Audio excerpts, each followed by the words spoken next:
bienvenue. Si c'est la première fois pour toi de te connecter parce que quelqu'un t'aurait parlé de nos séances d'études bibliques hebdomadaires, bienvenue. Toi qui as déjà l'habitude de te connecter pour ton éducation spirituelle, bienvenue à tous ceux-là qui nous écoutent du côté de l'Europe, n'est-ce pas? Je ne vous oublie pas parce que je sais que vous êtes nombreux du côté de l'Allemagne, de la Belgique, de la Suisse, de l'Angleterre, de l'Écosse, de la France, beaucoup de pays, de l'Hollande, n'est-ce pas, les Pays-Bas. Je me suis rendu compte qu'il y a également des gens qui nous écoutent de ce côté-là, même, n'est-ce pas, de la Russie. Bienvenue à tous ceux-là qui nous écoutent particulièrement depuis les pays arabes, depuis l'Iran, l'Irak, depuis le Koweït, l'Arabie Saoudite, depuis l'Afghanistan, depuis tous ces pays où, n'est-ce pas, le christianisme est persécuté, mais dans le cœur de qui? Votre Père amis de découvrir ces séances d'études bibliques hebdomadaires. Bienvenue, toi ce père de famille, toi cette mère de famille qui a pris la résolution de te réunir avec tes enfants pour vos séances d'études bibliques familiales. Bienvenue ma soeur, bienvenue mon frère.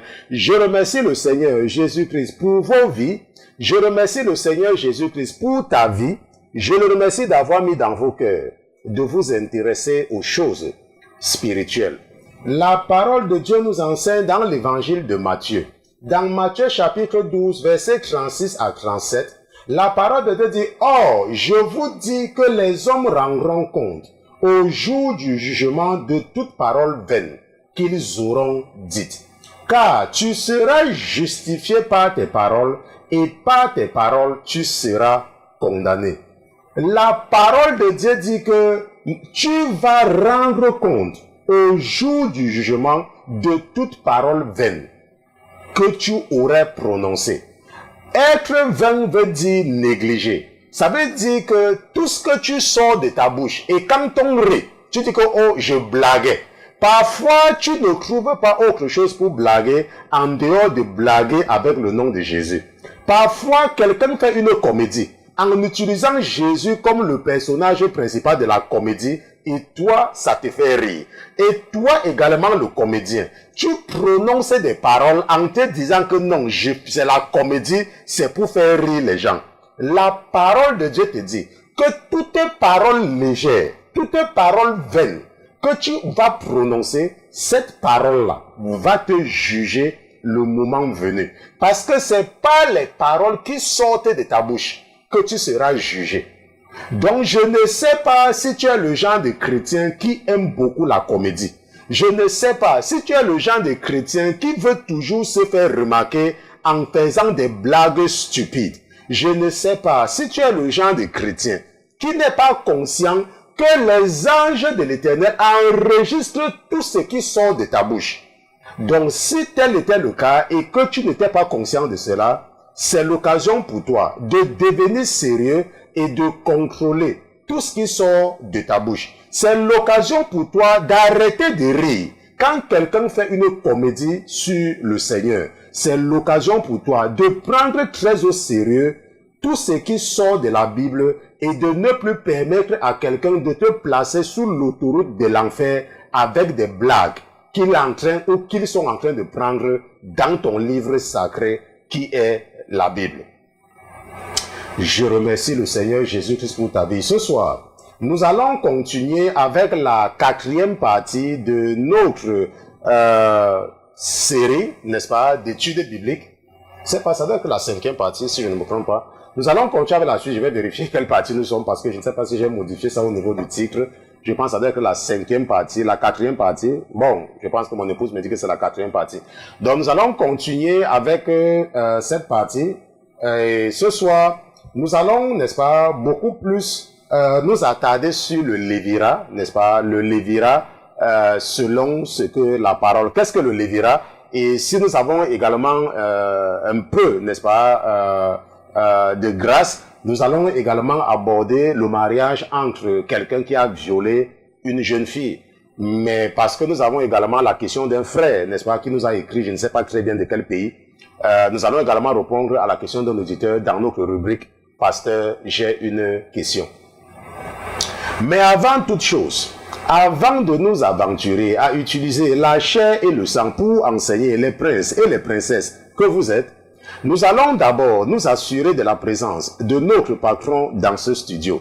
Mais comme notre patron n'est pas un patron ordinaire, comme il est Dieu, comme lui c'est Jésus-Christ de Nazareth, nous allons lui dérouler le tapis rouge et nous allons demander à tous les autres qui se trouvent dans les cieux, qui se trouvent sur la terre, sous la terre et sous la mer, de se taire, le temps pour nous d'accueillir dans ce studio Jésus-Christ de Nazareth. Gardez l'écoute. À tout à l'heure.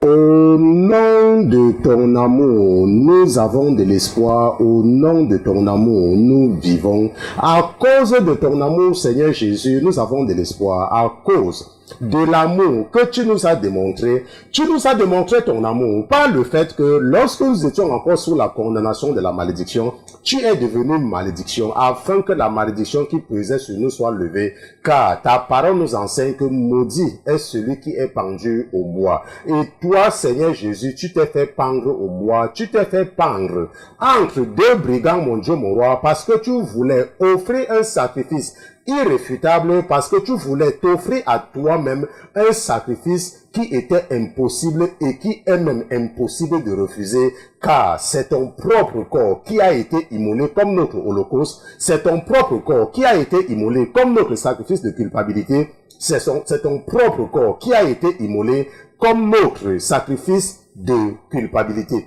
Mon Dieu, mon roi, ce soir, nous sommes en la présence du Dieu d'amour. Nous sommes en la présence du Dieu qui ne s'est pas révélé à ceux-là qui nous ont précédés. Le Dieu qui n'a pas révélé son nom, même aux prophètes, qu'il a mis au-dessus de tous les autres. Tu ne t'es même pas. Tu as refusé de donner ton nom à Moïse, mon Dieu, mon roi. Mais à cette génération, tu nous as révélé le nom et tu nous as donné ce nom précieux, ce nom glorieux, ce nom qui est au-dessus de tout nom. Parce que ta parole nous enseigne que parce que tu n'as pas usé de la gloire de ton nom, mais tu t'es humilié jusqu'à la mort, tu t'es humilié jusqu'à devenir moindre même que ta créature, mon Dieu, mon roi. Tu as pris le nom qui est au-dessus de tout nom et tu nous l'as révélé. Et c'est pour cela que ce soir, nous sommes d'accord avec Pierre et nous sommes d'accord avec Jean qu'il n'y a aucun autre nom qui a été donné aux hommes sous le ciel par lequel ils peuvent être sauvés en dehors du nom de Jésus-Christ de Nazareth. Et c'est ce nom que je déclare dans toutes les maisons qui sont connectées en ce moment.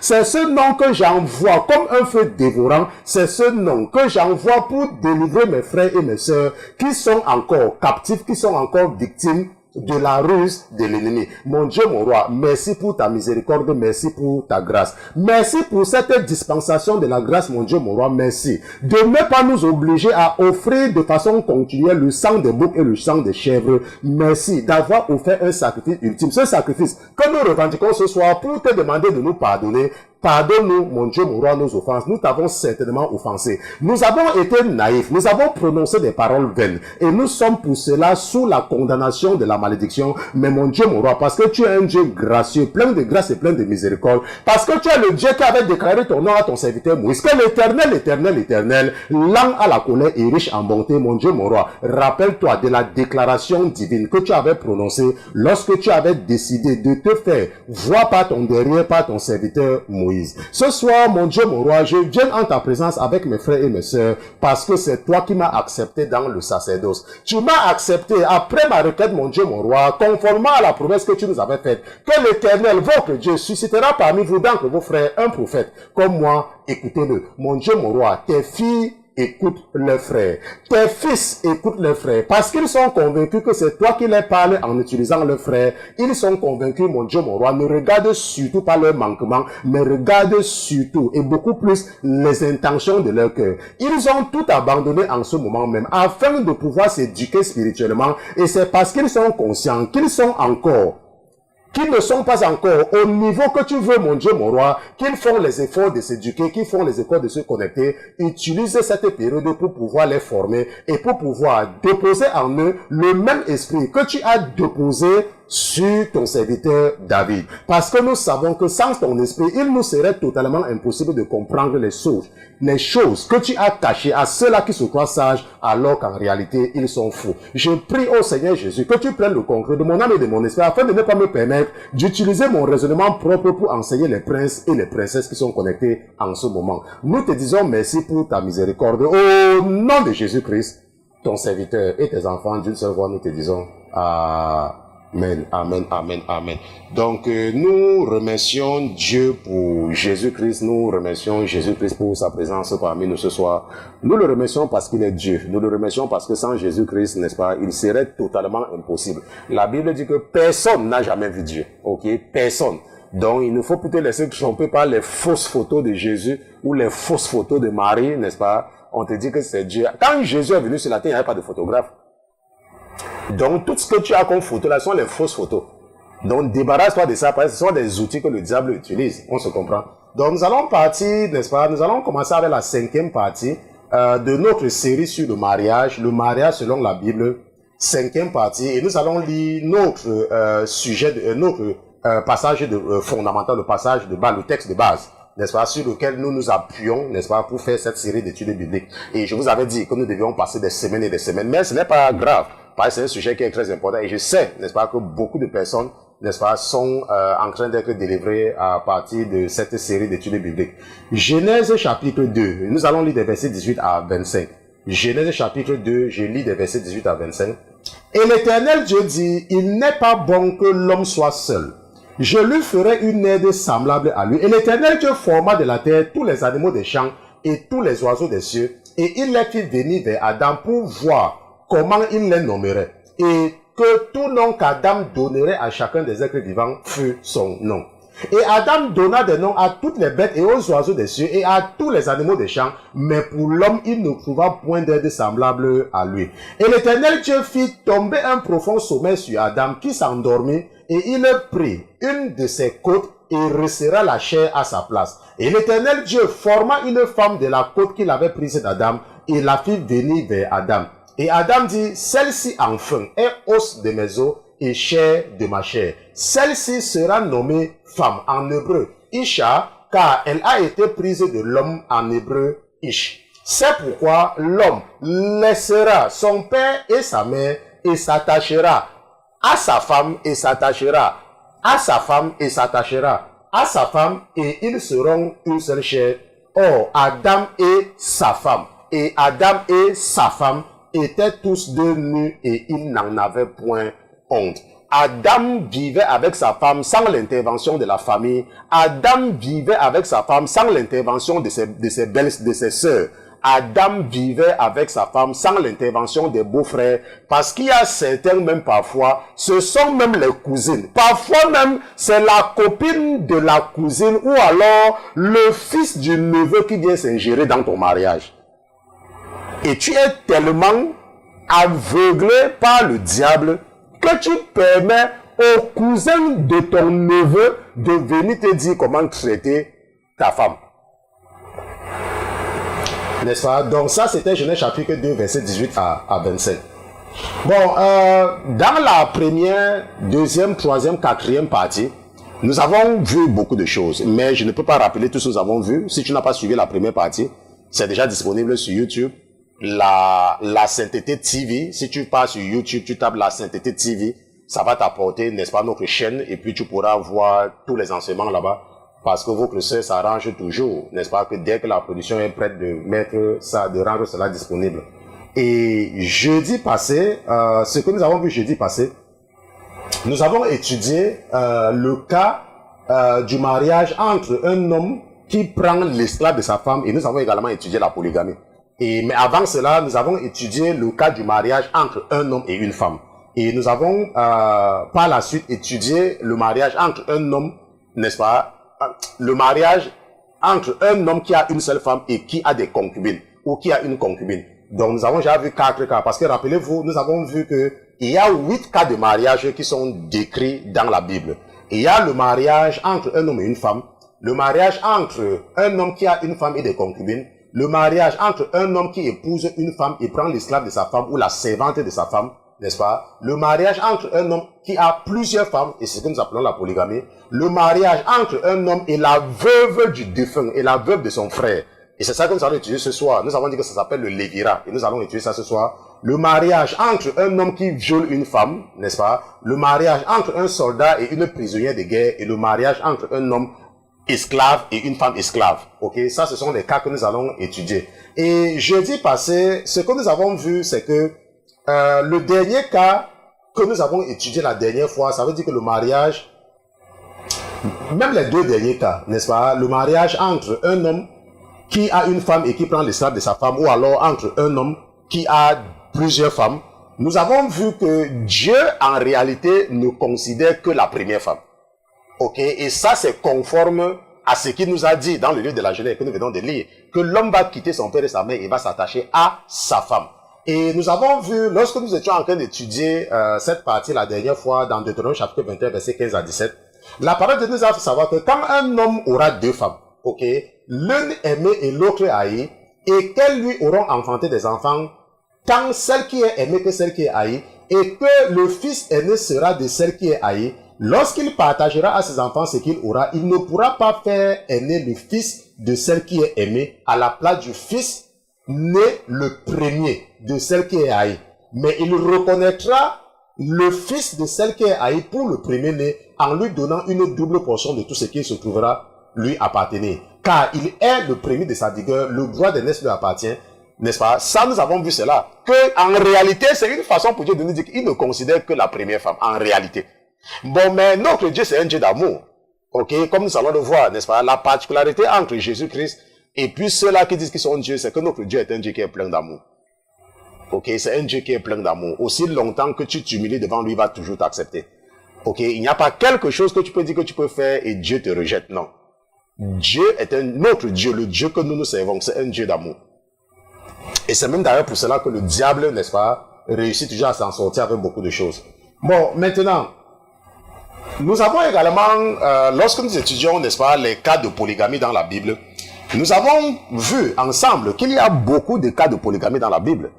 Et à la fin, nous avons compris pourquoi Dieu nous raconte cela. Parce que Dieu s'est arrangé à nous présenter tous ces polygames, ces serviteurs qui sont polygames, pour nous enseigner une leçon, pour nous montrer les dangers de la polygamie, pour nous montrer, n'est-ce pas, comment la polygamie est dangereuse. Par exemple, le cas de David, où, n'est-ce pas, un frère couche avec sa sœur, et là où un frère tue son frère, n'est-ce pas, dans un premier temps, et Salomon qui va même tuer Adonijah, le cas où Absalom va faire le coup d'état à son propre père. Nous avons vu le cas où, n'est-ce pas, dans le cas de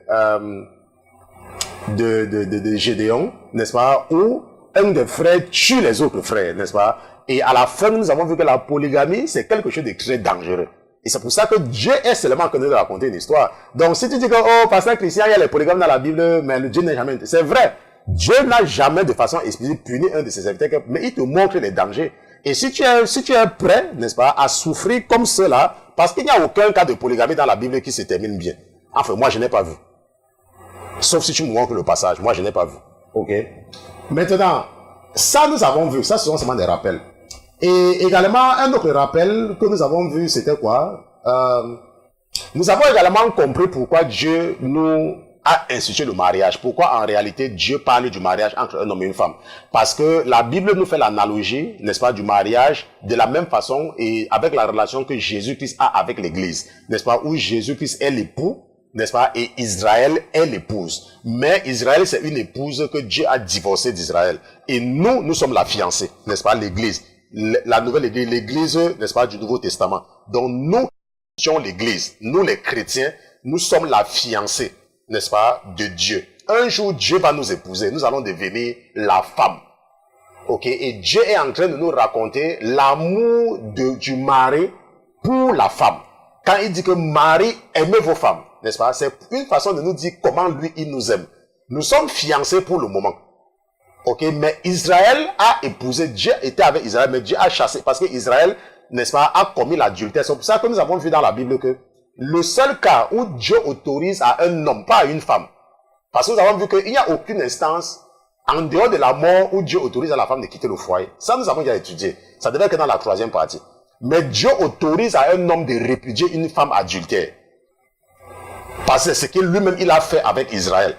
il a répudié, n'est-ce pas, sa femme qui était idolâtre, parce qu'elle est partie servir d'autres dieux. Mais nous, n'est-ce pas, les chrétiens, nous n'avons pas encore épousé Dieu. C'est pour ça que la Bible parle du mariage de l'agneau. Le mariage aura lieu, n'est-ce pas, ce mariage aura lieu. Ok, c'est ce que la Bible décrit. Mais pour le moment, nous sommes encore la fiancée. On se comprend? Donc maintenant, nous allons maintenant voir, n'est-ce pas, l'autre cas important, le cas du mariage entre un homme et la femme de son frère qui est décédé, n'est-ce pas? Et cela s'appelle le lévira.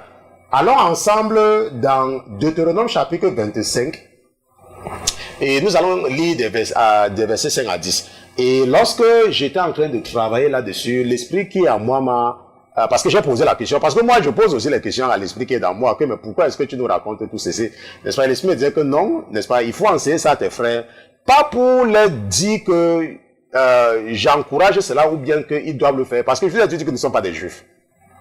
Ok, il faut comprendre, nous ne sommes pas des juifs. Mais pourquoi est-ce que c'est important de comprendre ces choses? Parce que je me suis rendu compte au début de mon ministère que ça, je vous ai dit ça plusieurs fois, ça ne sert à rien de passer le temps à dire aux gens que ne portez plus, ne portez plus. Les gens vont toujours porter. Mais lorsque tu enseignes aux gens, lorsque tu donnes la connaissance de la parole de Dieu aux gens, c'est ça qui peut les amener à se repentir. N'est-ce pas? Ce n'est que ça. Si les gens comprennent, et c'est pas l'enseignement qu'ils peuvent comprendre, c'est pas l'enseignement qu'ils peuvent être intéressés. Donc si peut-être tu es un pasteur, tu passes le temps, n'est-ce pas, à parler des mêmes choses tout le temps, la Bible nous a montré, même avec certaines personnes qui forçaient les gens à faire quelque chose, que ça n'a jamais marché.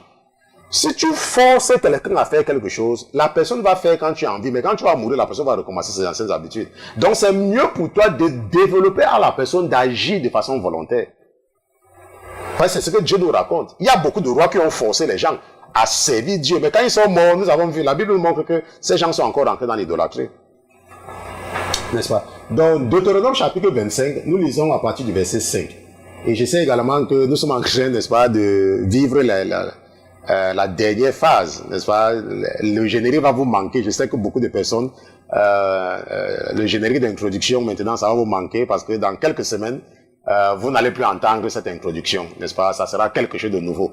Nous voulons, et ça je vous ai expliqué, être capable de commencer l'étude biblique à la 5e minute.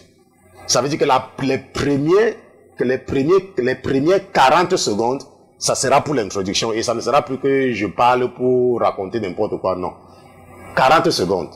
Et après cela, ça sera un générique qui va passer. Tout est déjà prévu. Je ne me suis pas encore seulement lancé dessus parce que nous étions en train de terminer avec le studio et ça, nous avons terminé le week-end dernier, n'est-ce pas, avec le frère Pierre, n'est-ce pas, tout est prêt physiquement au studio, mais il reste encore, n'est-ce pas, certains logiciels qu'il nous faut acquérir. Et lorsque tout cela sera prêt, vous allez, n'est-ce pas, ça va vous manquer. Vous n'allez plus entendre la sainteté FM, c'est fini. Donc il faut encore jouir, n'est-ce pas, de ça pour le moment. Et après, lorsque nous allons démarrer, dans un premier temps, nous allons être capables en 5 minutes. Ça veut dire que 40 secondes, le verset d'introduction, 3 minutes de prière, 5e minute au maximum, nous devons entrer dans le corps du sujet. N'est-ce pas? Au moins, commencer à enseigner 5 minutes. Ok, c'est ça l'objectif et c'est ce que nous allons atteindre comme objectif. Donc, Deutéronome chapitre 25, nous lisons à partir du verset 5. Et ça, c'est l'Éternel lui-même qui parle.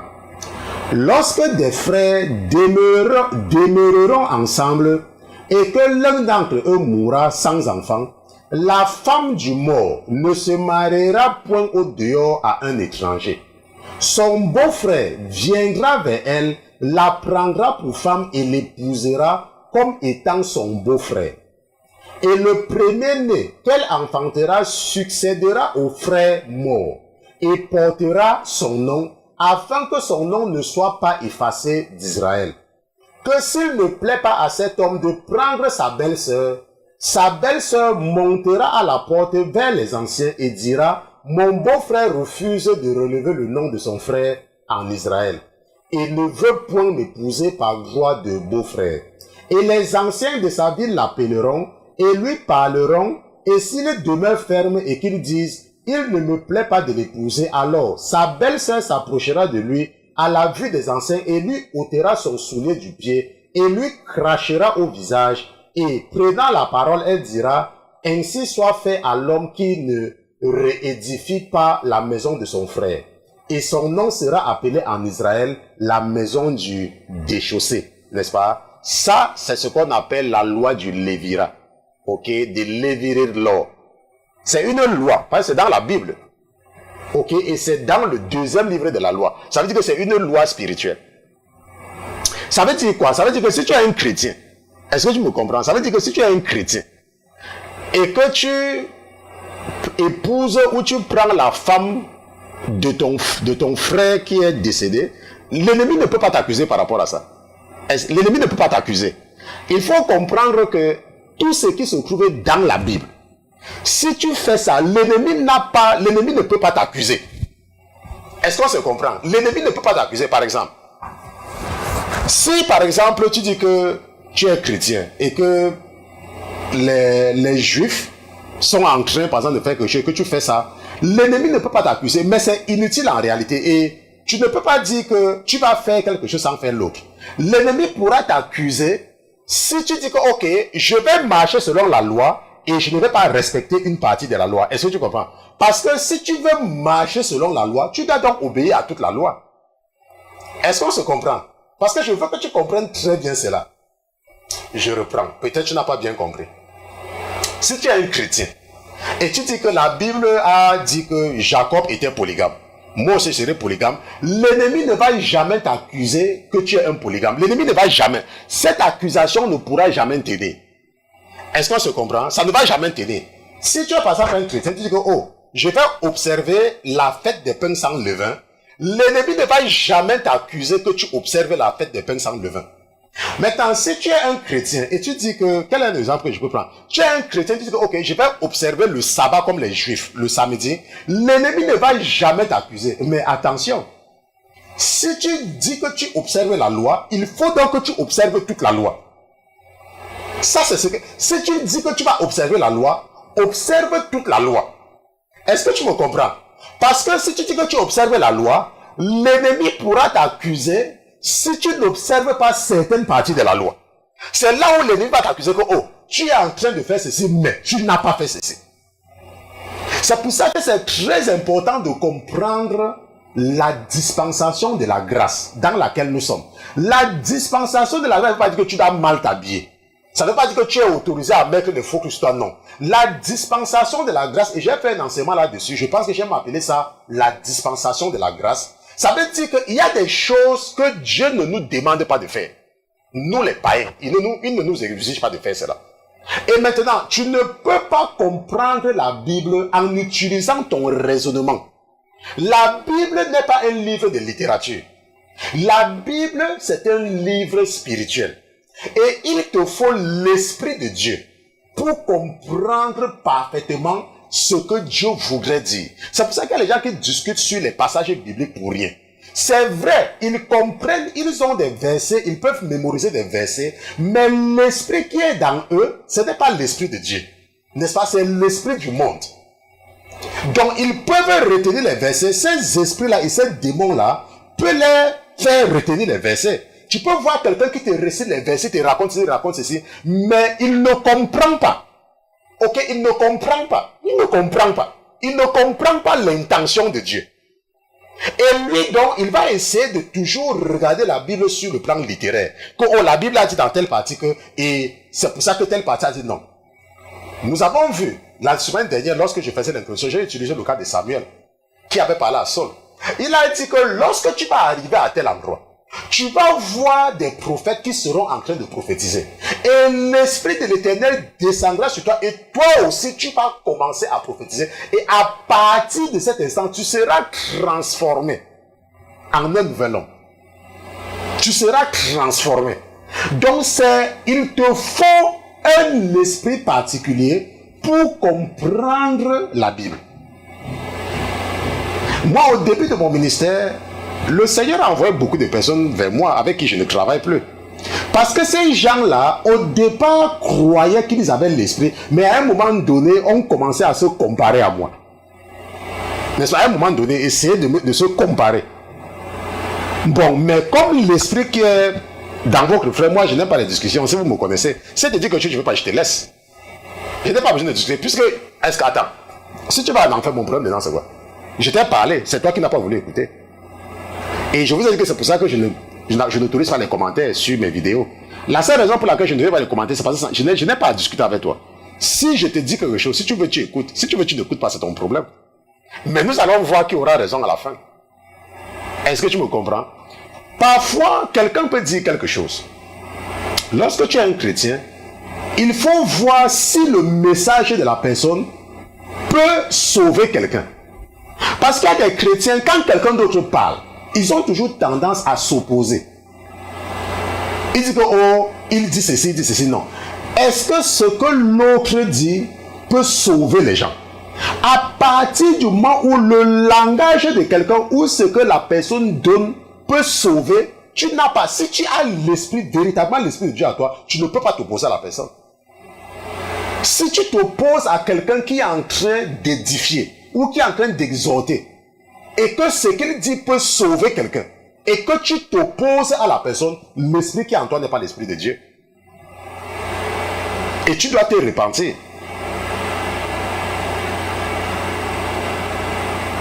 Parce qu'il y a des gens, et ils veulent seulement que ce soit, ce n'est que eux qu'on doit écouter. Les autres ont toujours tort. Les autres ne connaissent rien. Il n'y a que eux. Tant que tu ne répètes pas ou tu ne chantes pas les chansons, ils ne sont pas d'accord avec toi. Et c'est ce que je disais à mon église le dimanche passé. Tant que tu ne récites pas leurs récitations, ils ne sont pas d'accord avec toi. L'esprit qui est en toi, ça ne peut pas être l'esprit de Dieu.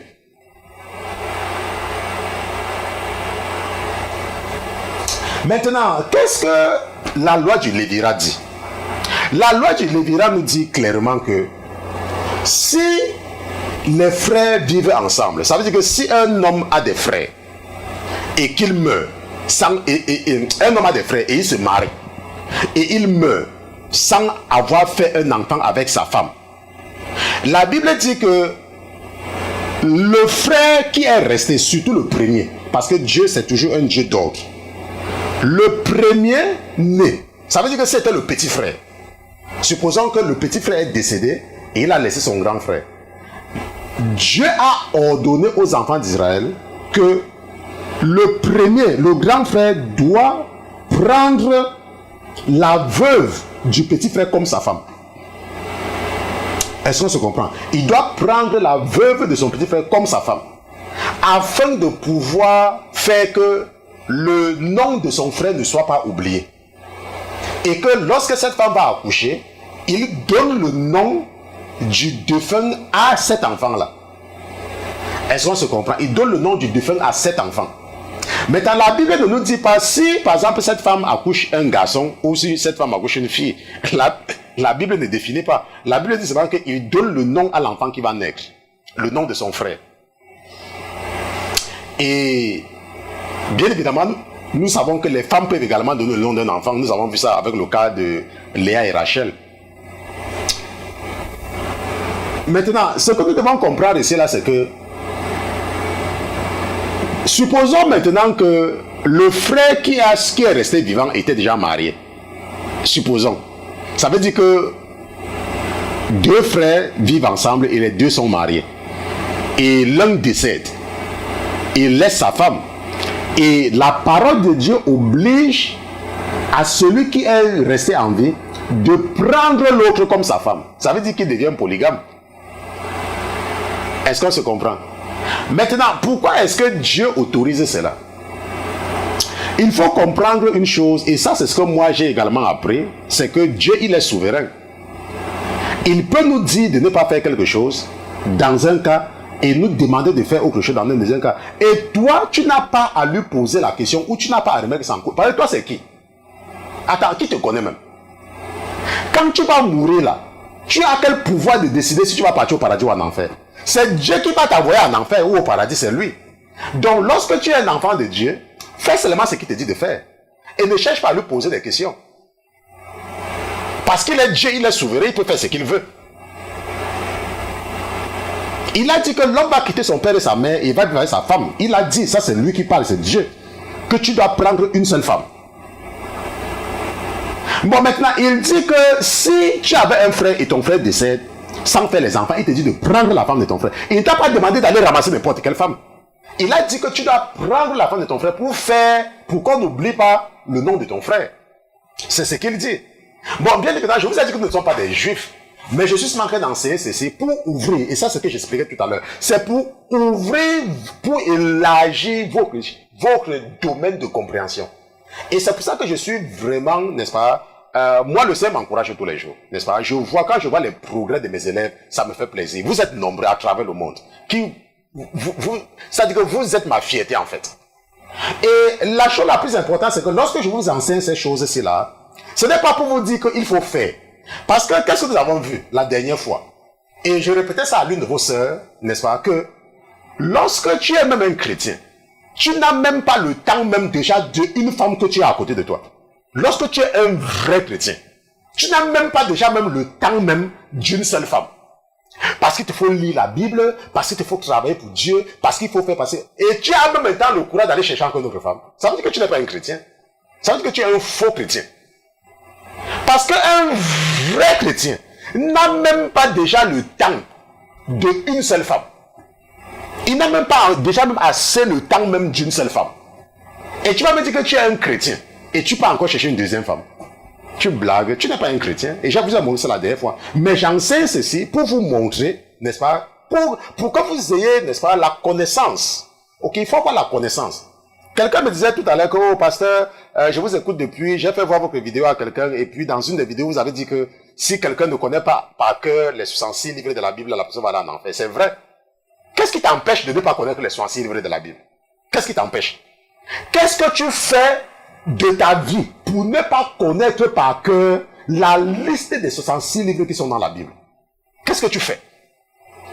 Tu passes ton temps à regarder la télé, tu passes ton temps à regarder les films, tu passes ton temps à regarder. Qu'est-ce qui t'empêche? Pour que tu viennes dire, oh pasteur, ça se trouve où dans la Bible que si quelqu'un ne connaît pas les 66 livres, si tu ne connais pas les 66 livres, là, je dis encore, quand tu vas mourir, tu vas voir Michael Jackson.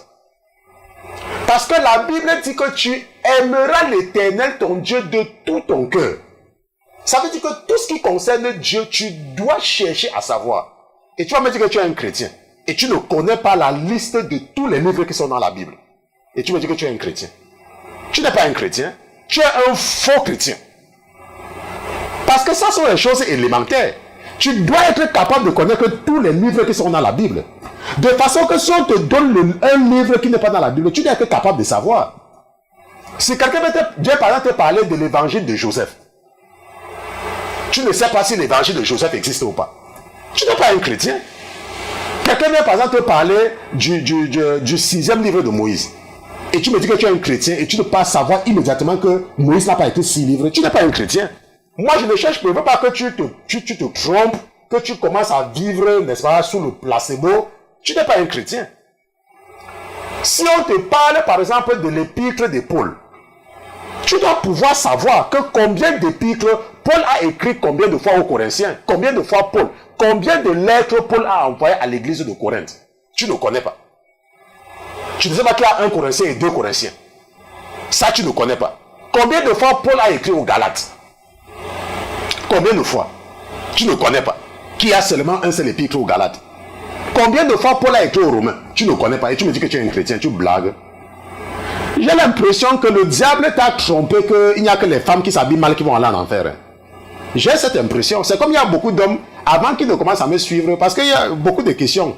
Parfois, avant, j'avais l'impression qu'il y avait les femmes qui me suivaient. Mais un jour, lorsque je regardais les statistiques sur YouTube, YouTube m'a montré qu'en réalité, les hommes m'écoutent plus que les femmes. Je ne sais pas si les statistiques ont changé, mais en réalité, les hommes m'écoutent plus que les femmes. Et il y a en fait beaucoup d'hommes, n'est-ce pas, que peut-être les gens, parce que le diable a tellement mis les agents là dehors, qui passent le temps à distraire les gens avec, oh, la femme doit porter le voile, la femme doit porter le voile, oh, la femme doit mettre le pantalon, la femme doit mettre le pantalon. Et le diable les embrouille avec une perte de temps sur ces choses-là, qu'ils méprisent les femmes, ils ne respectaient même pas leurs femmes. Ils parlaient à leurs femmes n'importe comment. Attends, toi, tu as vu dans la Bible, non? Marie, aimez vos femmes. Quand tes frères et tes soeurs parlent mal de ta femme, tu viens entrer dans la conversation. Et tu dis que tu es un chrétien, un faux chrétien comme toi. N'est-ce pas? De la même façon, tu ne connais pas. On te demande que, ok, il y a combien d'épîtres de Jean en dehors de l'évangile? Quelle est la différence entre l'évangile de Jean et les épîtres de Jean? Il y a combien? Tu ne connais pas. Et tu vas me dire que tu es un chrétien. Et Pierre alors, Pierre a écrit combien de livres dans la Bible? Tu ne connais pas. Et tu me dis que tu es un chrétien, tu blagues, tu n'es pas un chrétien. Tu n'es pas un chrétien. Quels sont les livres dans la Bible qui ont un chapitre? Tu ne connais pas. Quel est le dernier livre de l'Ancien Testament? Tu ne connais pas. Et quel est le dernier livre de la Bible? Tu ne connais pas. Et tu me dis que tu es un chrétien, tu blagues. Et tu vas aller au paradis. Et tu viens me poser la question au pasteur Christian, quel est le verset biblique qui dit que si quelqu'un ne connaît pas les sexualités, tu vas même utiliser ton raisonnement. Tu connais le nom de tous les acteurs de Hollywood. Tu connais le nom de tous les acteurs. Parfois, même quand un acteur n'a pas encore joué un film, tu fais les commentaires sur ça. Mais je te pose la question. On te pose la question. On te pose la question. Combien d'années les enfants d'Israël ont passé en captivité? Tu ne connais pas. Et tu vas venir me dire que tu es un chrétien. Attends, il ne faut pas... J'ai l'impression que vous croyez que le paradis là, est facile à partir. Hein. Pour partir au paradis, tu sais... La Bible dit que entrer par la porte est étroite. Parce que beaucoup voudront passer par là, mais très peu. Moi, je vous ai dit un jour, quand le Seigneur me donnait l'évaluation de la première équipe de prière que j'ai mis sur pied, je vous ai donné. Quand je croyais que peut-être que j'avais une équipe qui priait, n'est-ce pas, je ne savais pas qu'il y avait tellement la distraction. Le Seigneur m'a donné la note et je leur ai donné la note là. Et quand il me donnait la note, c'était aux portes de l'enfer. Hein. Ce n'est pas parce que vous voyez le pasteur Christian tout le temps, il fait tout ça, il investit tout son argent dedans pour vous enseigner tout et tout, que lui, c'est... Quand il me donnait la note là, j'étais à la porte de l'enfer. Et pour moi, je savais qu'après ça, on devait me pousser dedans, puisque je voyais comment les gens entraient dedans comme les fourmis. C'est pour ça que Paul dit que quand tu travailles pour Jésus, il faut travailler de manière à remporter le prix. Il faut travailler de manière à remporter le prix. Il ne faut pas travailler pour le Seigneur avec négligence. Tu dois vraiment travailler de manière à remporter le prix. Ça veut dire que tu dois être très sérieux dans ta marche avec Jésus-Christ. Très sérieux. Ce ne sont pas des blagues, s'il te plaît, ce ne sont pas des blagues. Ce que nous faisons là, ce ne sont pas des blagues. Il faut être sérieux.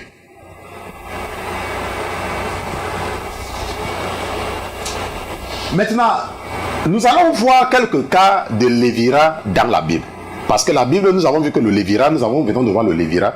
Et nous allons voir quelques exemples dans la Bible. Le premier exemple, l'exemple le plus célèbre que nous avons dans la Bible, c'est le cas de Judas et de Tamar. N'est-ce pas? Je sais que tu as entendu parler de Judas et Tamar, n'est-ce pas? Beaucoup. Et nous allons partir dans Genèse chapitre 38 et nous allons lire des versets 1 à 18. Genèse chapitre 38.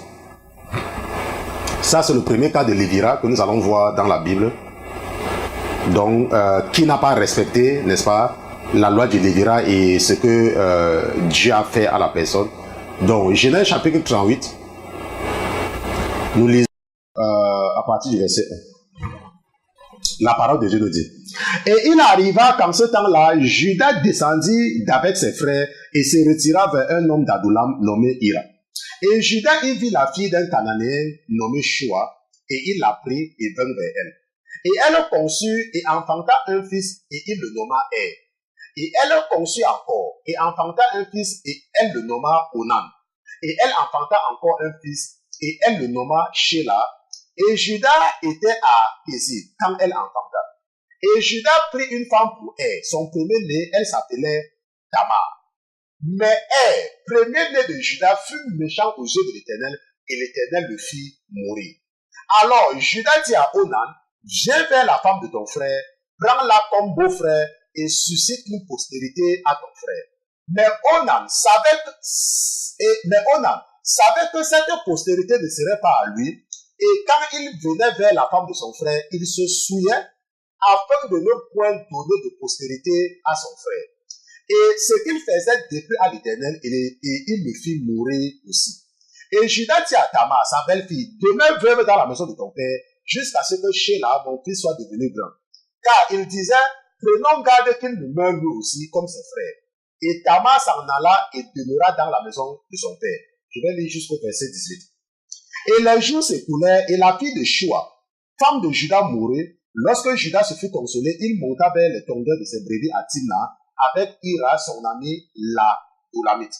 Et on le fit savoir à Tamar, en disant, voici ton beau-père, monte à Timna pour tondre ses brebis. Alors elle quitta ses habits de veuve et se couvrit d'un voile et s'en enveloppa et s'assit à l'entrée d'Énaïm qui est sur le chemin de Timna. Car elle voyait que Sheila était devenu grand et qu'elle ne lui avait point été donnée pour femme. Et Judas la vit et la prit pour une prostituée, car elle avait couvert son visage. Et il se détourna vers elle sur le chemin et il dit, allons, je te prie que je vienne vers toi. Car il ne savait pas que c'était sa belle-fille.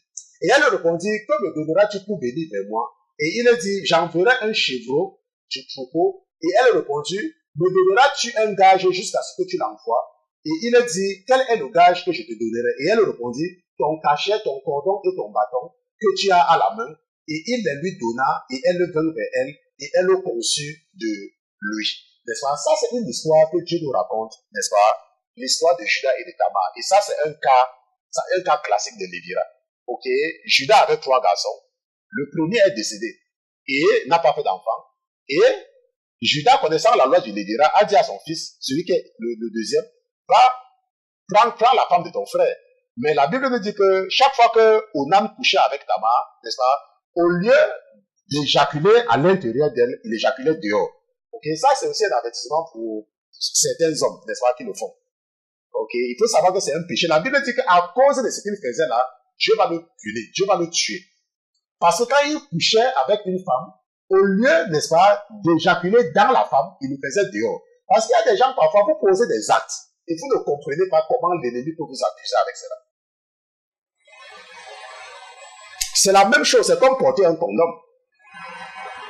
Parce que quand tu portes le condom, qu'est-ce que tu fais? Dis-moi, je me pose la question. Quand tu portes un condom là, quelle est la différence entre ce que tu fais et ce que Onan avait fait et que Dieu l'avait tué? Tu penses que si Dieu a tué Onan à cause de cela, le père va te laisser? Tu blagues. Hein? Ça veut dire que ça sera 2 poids 2 mesures. Quoi. Et la Bible dit donc qu'à cause de cela, Dieu va tuer Onan. Et comme Judas avait donc peur que peut-être cette femme est maudite, c'est pour ça que tous les hommes qui viennent vers elle meurent, il a préféré préserver son dernier. Et il a donc répudié, il a demandé à Tamar de retourner chez son père, jusqu'à ce que le plus petit grandisse. Mais quand le plus petit a même grandi, il n'a pas donné.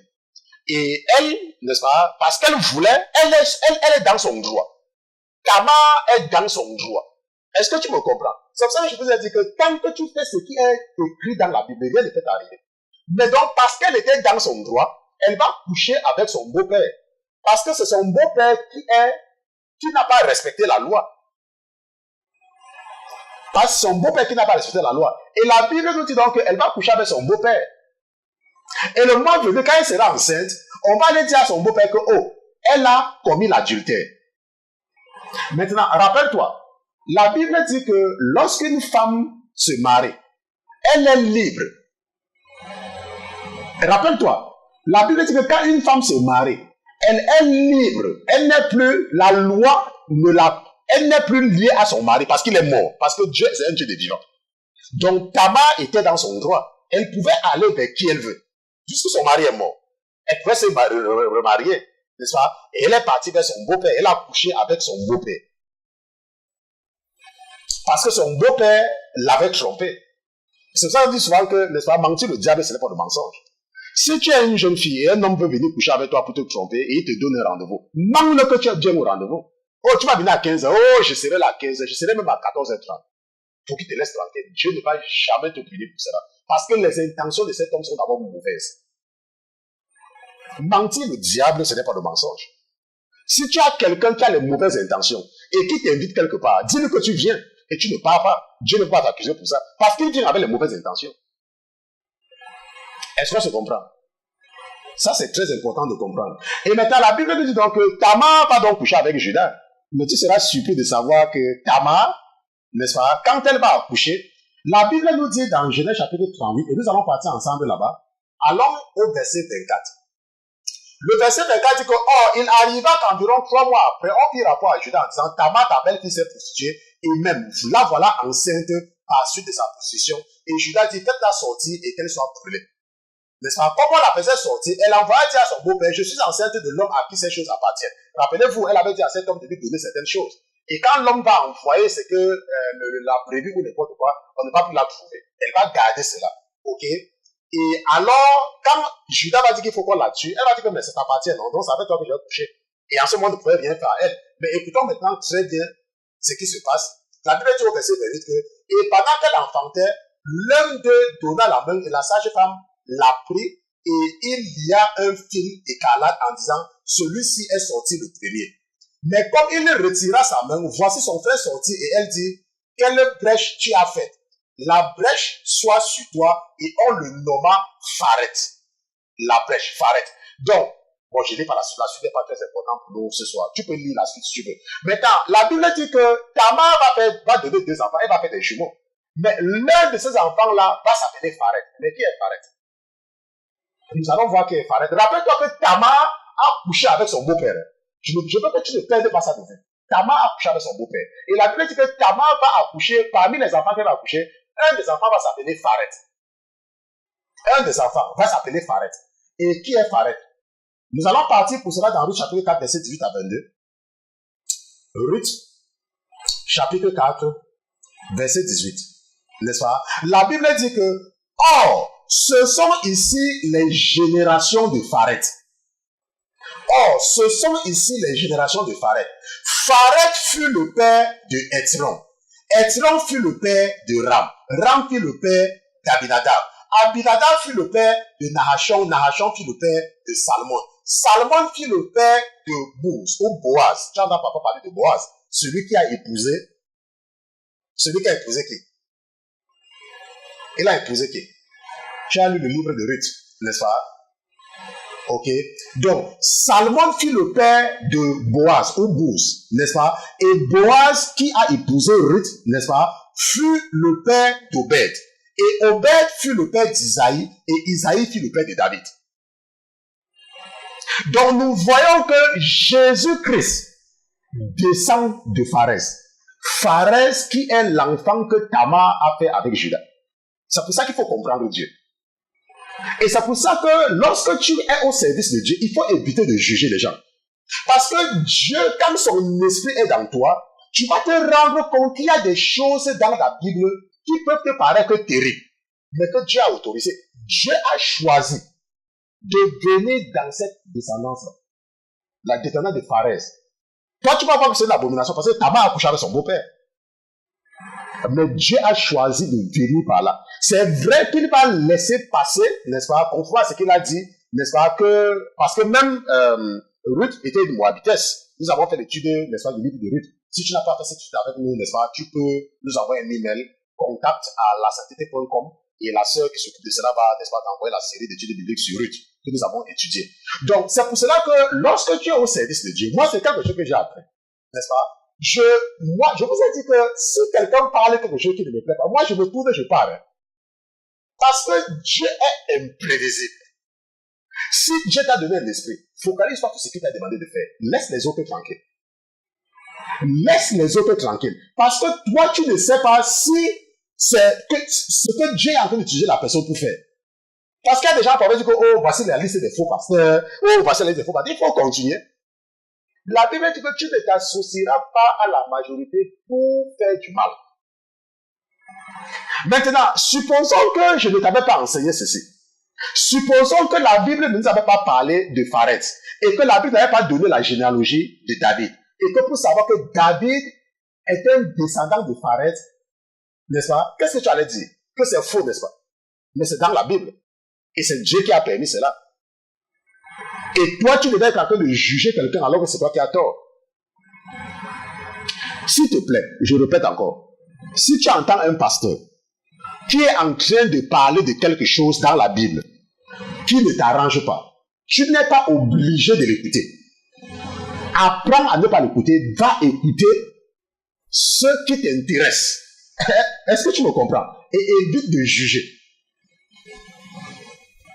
Ok, donc nous devons voir, n'est-ce pas, le deuxième exemple, mais nous sommes arrivés au terme de l'étude biblique. Si tu veux également voir un autre exemple, n'est-ce pas, du Lévira, tu peux, n'est-ce pas, regarder le mariage entre Ruth et Boaz, n'est-ce pas, entre Ruth et Boaz. C'est également un autre cas de Lévira. Nous n'avons pas le temps d'étudier cela. Nous devons également voir la position de Jésus-Christ par rapport au Lévira, ok, mais je pense que je vais incorporer ça pour l'étude biblique de demain. nous allons introduire demain avec la position du Seigneur sur le Lévira. Et nous allons continuer avec le cas du mariage entre une femme qui a été violée. Okay? C'est ce que nous allons faire. N'est-ce pas? Comme nous sommes arrivés au terme de l'étude biblique de ce soir, parce que nous ne voulons pas abuser du temps des anges, je vais demander seulement à mon épouse d'apprêter le générique, n'est-ce pas, de l'introduction de Pasteur. J'ai une question, parce que nous avons reçu la question d'un de vos frères, n'est-ce pas? Donc, Pasteur, j'ai une question, ce sera la suite.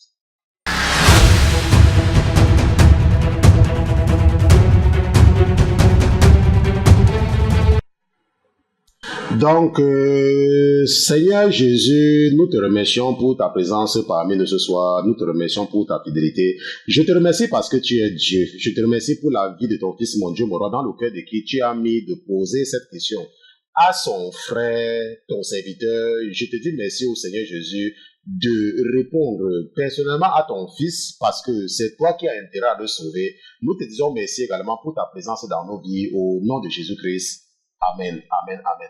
Pasteur, j'ai une question. Nous avons reçu la question d'un frère, je ne sais vraiment pas dans quel pays il se trouve, mais je remercie le Seigneur Jésus pour sa vie. Il dit, bonjour frère Christian. Bonjour frère Christian. Merci d'abord à Dieu pour l'éclairage qu'il te donne, afin que tu nous enseignes selon sa parole. Vous allez comprendre, ok? Vous allez comprendre pourquoi j'ai choisi de lire cela, ok? Ça, c'est... Enfin, lisons d'abord et vous allez comprendre. Donc, bonjour frère Christian, merci d'abord à Dieu pour l'éclairage qu'il te donne, afin que tu nous enseignes selon sa parole, et aussi merci à toi de prendre ton temps pour lire et répondre à nos préoccupations. J'ai accepté Jésus comme mon Seigneur et Sauveur, mais mon problème est celui-ci, je n'évolue pas spirituellement, c'est-à-dire, j'ai toujours mes anciennes habitudes passées. Je veux voir en moi de nouveaux comportements en tant que chrétien, mais je chute et toujours très facilement. Je veux recevoir le Saint-Esprit afin qu'il m'aide. Alors, comment faire? Merci une fois de plus de répondre et gloire à notre Seigneur Jésus-Christ. Est-ce qu'on se comprend?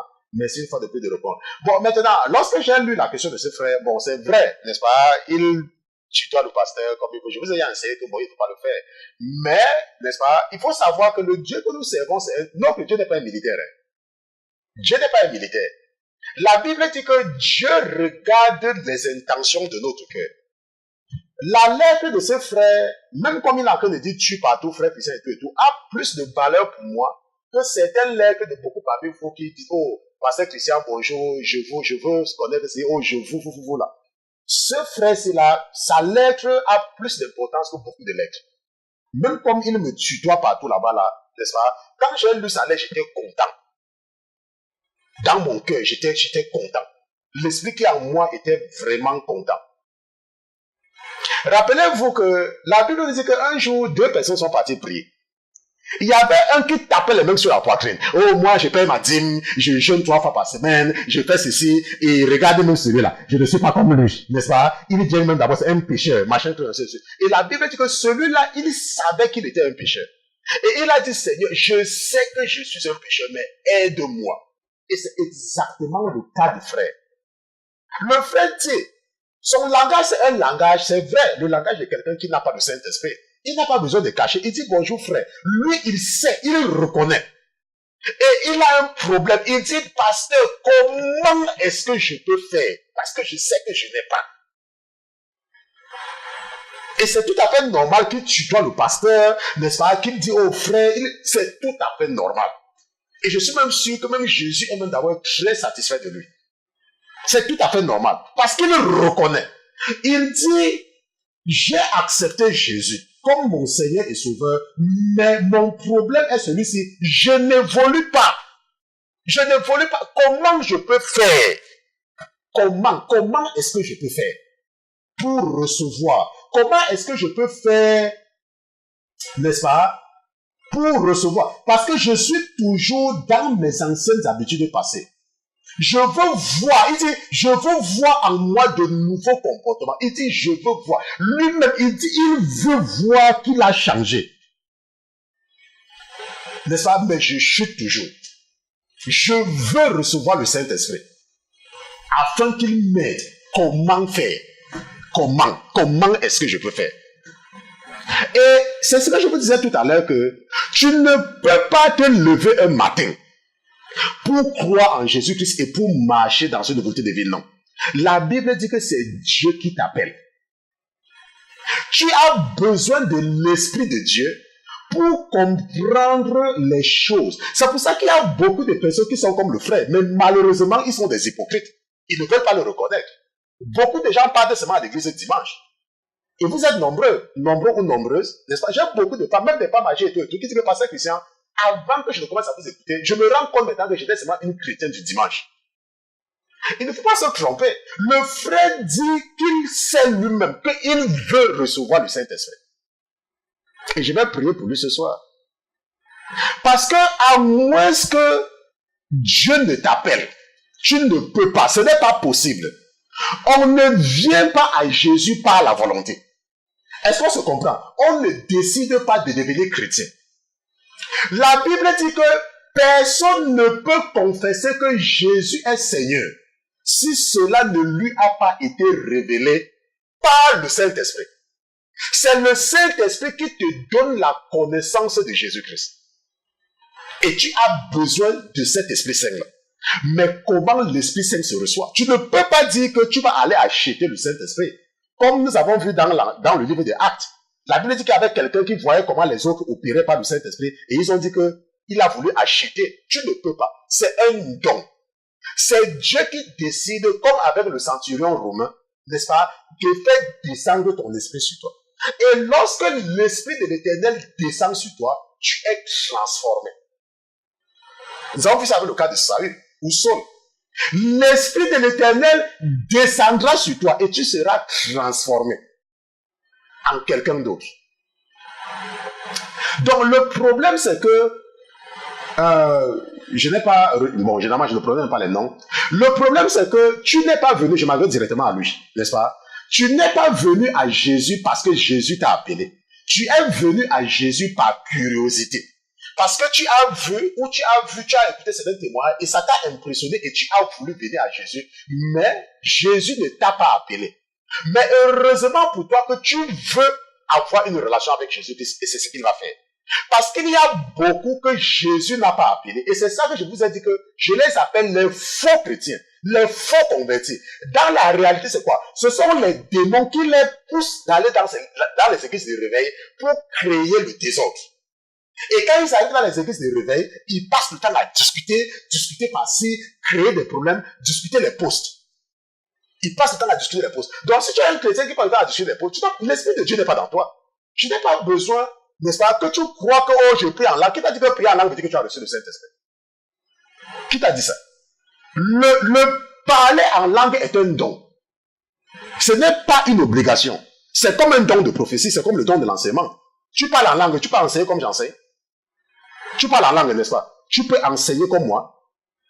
Parce que tu n'as pas reçu l'esprit de l'enseignement. Tu parles en langue, n'est-ce pas? Tu peux interpréter les rêves comme moi. Tu ne peux pas. Donc il ne faut pas te dire que parce que tu parlais en langue, ça veut dire que tu as le Saint-Esprit. C'est vrai. Ton parler en langue peut être un don. Mais si c'est véritablement le don du Saint-Esprit de Jésus-Christ, ça va se faire voir par ton comportement. Comment tu te comportes. C'est ton comportement qui détermine le Dieu que tu sais. Ce n'est pas le parler en langue. Parce que le parler en langue, tu peux recevoir ça du diable. Tu peux recevoir ça de mauvais esprits. Et voici un cas palpable. Le frère dit que j'ai accepté Jésus, mais je sais. Il dit lui-même que je sais. Parce que je retourne toujours dans mes anciennes habitudes. Donc, pour recevoir le Saint-Esprit, pour marcher avec Jésus-Christ, tu dois être appelé. Dieu doit t'appeler.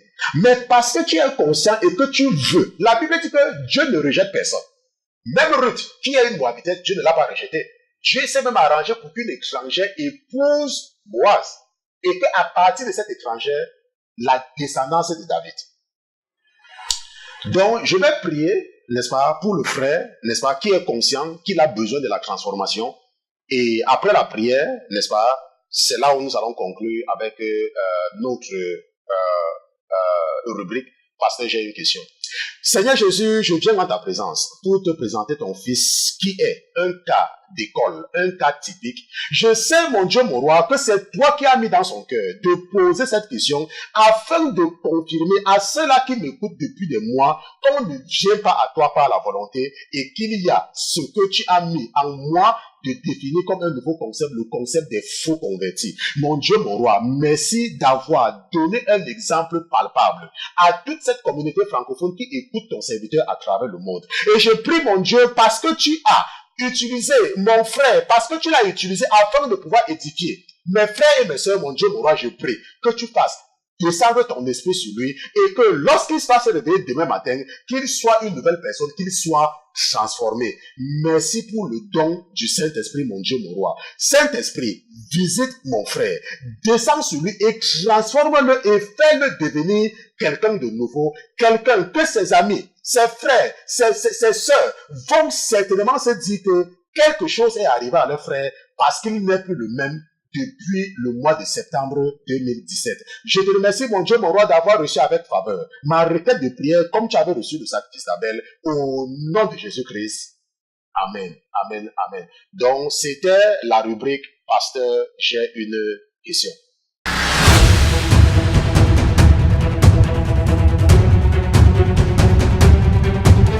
Donc, nous sommes donc arrivés au terme de l'étude biblique de ce soir et pendant que nous sommes à la fin, n'est-ce pas, un encouragement, n'est-ce pas, mon épouse, n'est-ce pas, qui fait beaucoup de progrès techniques. Vous vous êtes certainement rendu compte comme moi, quand elle commençait, on pouvait savoir quand c'était elle qui était en studio et on pouvait savoir quand c'était ma fille. Et elle fait vraiment beaucoup de progrès et c'est aussi des cas, n'est-ce pas, qu'il faut comprendre que ce n'est pas, qu'il faut être patient, n'est-ce pas, lorsque tu es même quelqu'un au Seigneur. Parce qu'il y a certaines personnes qui comprennent doucement. Il y a des gens qui comprennent rapidement. Donc, si tu es le genre de personne qui n'est pas patient, tu peux vraiment perdre, n'est-ce pas, beaucoup de gens à se convertir. Il faut apprendre à être patient. Donc, mon esprit a voulu, n'est-ce pas, je tire un coup de chapeau à mon épouse qui est à la régie. Parce que de plus en plus, elle maîtrise. Si tu viens à ce sujet, tu vas te rendre compte qu'il y a beaucoup d'appareils. N'est-ce pas? Et de plus en plus, elle est vraiment à l'aise, n'est-ce pas, avec ces appareils. Je ne sais pas comment elle va se comporter avec la transition. Mais certainement qu'elle va s'en sortir également, n'est-ce pas, avec l'assistance du Seigneur. Nous allons prier. Seigneur Jésus, je te remercie d'avoir été présent ce soir dans ce studio. Je te remercie pour la vie de ton serviteur que je suis. Je te remercie pour ta fidélité. Je te remercie surtout pour ton esprit, cet esprit qui nous permet de comprendre les oracles et les mystères que tu as cachés dans ta parole. Nous te disons merci, mon Dieu, mon roi, d'avoir déposé ton esprit en nous, cet esprit que nous avons besoin, parce que sans cet esprit, il nous serait totalement impossible de comprendre quoi que ce soit des choses que tu as cachées à ceux-là qui se croient sages alors qu'en réalité, ils sont faux. Je prie également, mon Dieu, mon roi, que tu sois présent demain avec nous dans ce studio, si telle est ta volonté, pour une autre séance d'études bibliques. Nous te disons merci pour ta présence permanente dans nos vies. Au nom de Jésus-Christ, ton serviteur et tes enfants d'une seule voix, nous te disons Amen, Amen, Amen, Amen.